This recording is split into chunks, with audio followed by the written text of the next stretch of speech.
What happens when someone kind of goes into or steps away from the designated plan and life purpose that God has designed for them, right?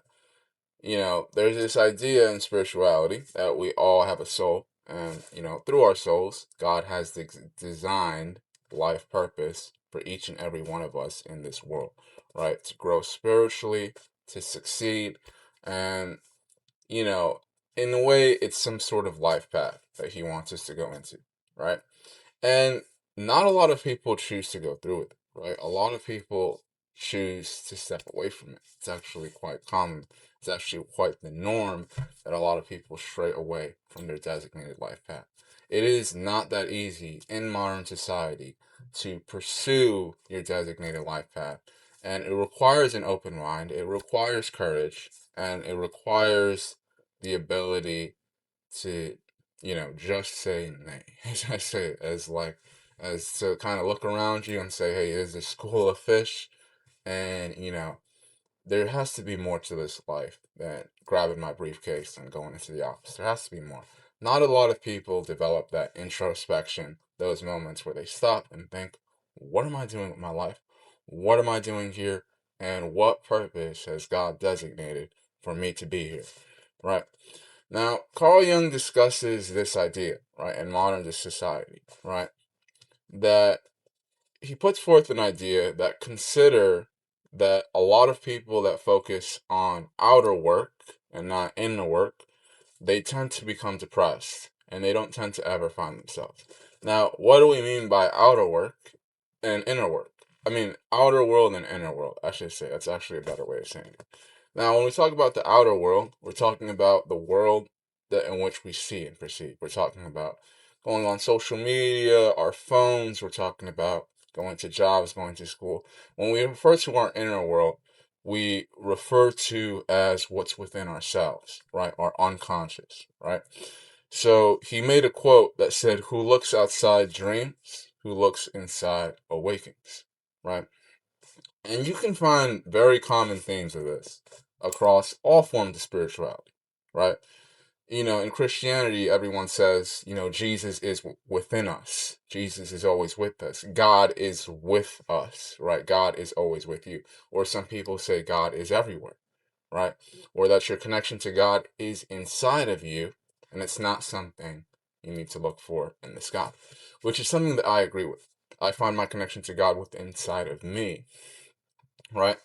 And there's all types of stories that they give in spirituality that the treasure chest of gold that you're looking for, that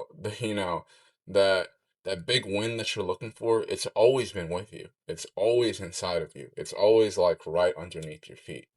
You know what I mean? The person just can't see it unless until they start digging. And they don't have to dig very far, but they have to dig far enough where they're able to unveil that treasure chest, where they're able to grow spiritually, where they're able to achieve the highest form of themselves, right?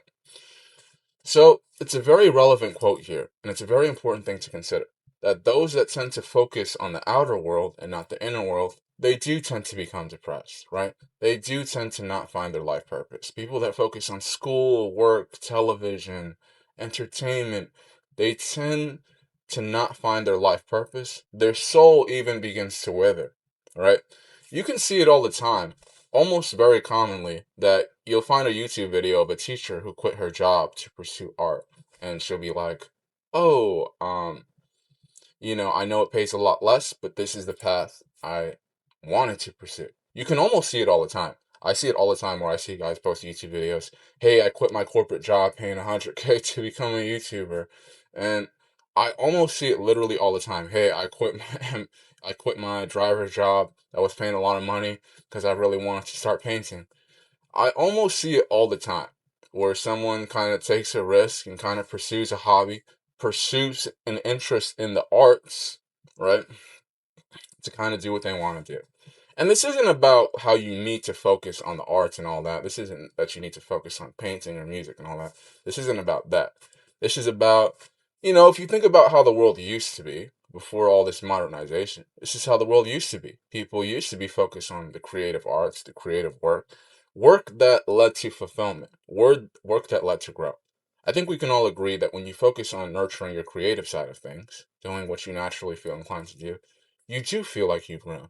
You do feel like you're growing. You do kind of feel like you're on the life path.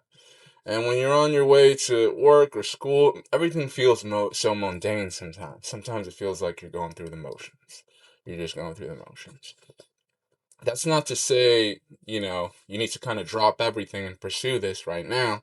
It's saying that everyone kind of inherently senses these things. And you should always nurture that soul within you, right? That soul within you is craving certain experiences, right? It's craving you doing creative stuff. It's craving you kind of going out in the world and going on adventure. It's kind of the soul inside of you is craving to do it. And if you ignore those cravings and you just focus on the outer world and not looking inward and working within yourself, right? Not growing, the soul begins to wither. The soul begins to lose its energy. You begin to focus on the physical body. And as a result, that person will lose touch with the spiritual side. They'll begin to gradually shift away from the spiritual side when they choose to focus on the outer world, when they choose to not take heed to the life path that God has designated for them, right? So that's kind of an introduction to that, right? Looking inward and that treasure chest of gold that you're looking for, the prize that you're looking for, right, is within you the whole time. And it's about the journey, right? You're not going to find $100,000 hidden, in your stomach, but you're going to find the ability to work on something that's going to design you 100,000 possibly in your stomach, in your body, right? It's there, right? That treasure chest you're looking for, it's there. It just needs you focusing the right intentions and deciding to take that step and growing spiritually, right? Now, keep in mind there's a lot of theories when it comes to this, but every person has their own hero journey. Every person has their own, he uses the term individuation process. Every person has their own designated journey that they grow to in order to achieve this effect, in order to grow spiritually, in order to integrate the unconscious with the conscious, in order to awaken, in order to enlighten. Every person, I'm sure everyone's noticed that almost every person has a different personality. There are different archetypes and personalities in this world. Some people feel like painting. I feel like making videos. There's all different types of archetypes and life purposes inside of this world that God has designated certain people to do. All right. So you got to realize that what one guy might feel like doing, you might resonate with it, but maybe it may not be the life path, or maybe it may not feel right to you. Maybe you might have your own life path that God may give you signs of things you feel inclined to do, that you feel nurtured by, that you feel like you're growing. And every person has a different hero's journey. Every person has a different individuation process. Every person has something different going under the hood when they're unconscious, right? And as they start to grow, right, um, as they start to grow, you become more integrated, and you begin to discover who you are, right? There's a quote by a famous psychologist. I can't. I think the quote said, "The opposite of courage is not cowardice. The opposite of courage is conformity." And basically, what he's saying is the opposite of being brave is not being a coward. The opposite of being brave is kind of walking in society as a regular person and not taking the time to discover who you are. Walking around with a mask, right, with the persona on your face, hiding everything about who you are, right? He says that is the opposite. That was a quote by a famous psychologist.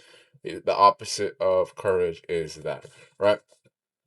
Me, I feel like both things can apply here, but I feel like a lot of people choose to go on that path to kind of just do, kind of become just another keg in the big machine. And they don't take time to look inward and discover who they are on the inside. And it is the life purpose and designation that God has designed for you. And if you decide not to follow that path, God has his ways of speaking to you and setting you on the right path on a long enough timeline. And he has his ways of doing that. And when you decide to find yourself on the right path, you'll generally have more reward and incentives going through for you.